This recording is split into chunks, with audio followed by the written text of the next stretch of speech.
খুবই সাধারণ মানুষ যারা আছে, সেহরি যারা রাস্তায় রাস্তায় করতে হয় বা হঠাৎ করে হয় না যে আমরা ইফতারের সময় দেখা যায় অনেক সময়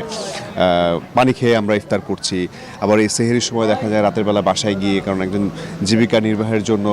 বাসায় গেলে হয়তো কিছু টাকা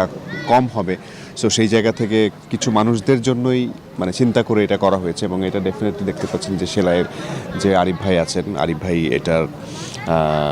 মানে মূল উদ্যোক্তা এবং ওনার এই ইনিশিয়েটিভ, এবং এই ইনিশিয়েটিভটা আমার মানে অসাধারণ লেগেছে যে এই সেহরি খেতে যারা মানে রাস্তায় থাকে, সো অল্প খেয়ে দেখা সারাদিন এরা কষ্টই করছে বাট ঠিকঠাক মতো খাবারটা খায় না, সো তাদের জন্য একটা এই সুন্দর আয়োজন। এবং আমি এখানে এসে আরিফ ভাইয়ের সাথে যে সম্পর্ক, সেই সম্পর্কের জায়গা থেকে আসা, এবং আমাদের আল নাহিয়ান ও তো আমার খুবই কাছের একজন ছোট ভাই, সো মানে মানে ভালো লাগছে আসলে এখানে আসতে পেরে। দেখলাম যে যারা খাচ্ছে তাদের আসলে খাবার যে এই একটা তৃপ্তি নিয়ে যে খাওয়াটা, সেই খাওয়াটার মধ্যে কিন্তু একটা আনন্দ আছে, মানে দেখার আনন্দ, এবং তাদের মধ্যে হয়তো আনন্দ না, বাট পেট ভরে খাচ্ছে, এটা একটা ভালো লাগা, তৃপ্তি নিয়ে খাওয়াটা, এটা অনেক ভালো লাগছে আর কি।